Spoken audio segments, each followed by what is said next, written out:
The Secretary of Labor and Employment may likewise order stoppage of work or suspension of operations of any unit or department of any establishment when non-compliance with the law or implementing rules and regulations poses grave and imminent danger to the health and safety of workers in the workplace. Within 24 hours, a hearing shall be conducted to determine whether an order for the stoppage of work or suspension of operations shall be lifted or not.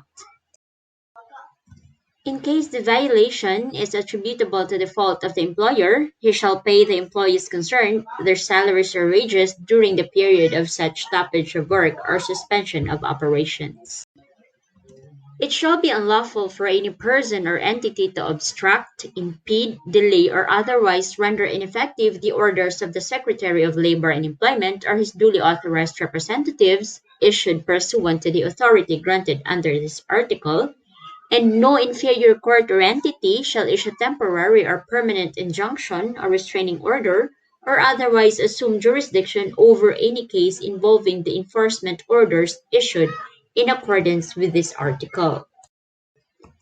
Any person or government employee found guilty of violation of or abuse of authority under this article shall, after appropriate administrative investigation, be subject to summary dismissal from the service. The Secretary of Labor and Employment may, by appropriate regulations, require employers to keep and maintain such employment records as may be necessary in aid of his visitorial and enforcement powers under this code. Now let's move to Article 129, which provides for the recovery of wages, simple money claims, and other benefits. The Regional Director of the Department of Labor and Employment or any of the duly authorized hearing officers of the department is empowered, upon complaint of any interested party, through summary proceeding and after due notice, to hear and decide any matter involving the recovery of wages and other monetary claims and benefits,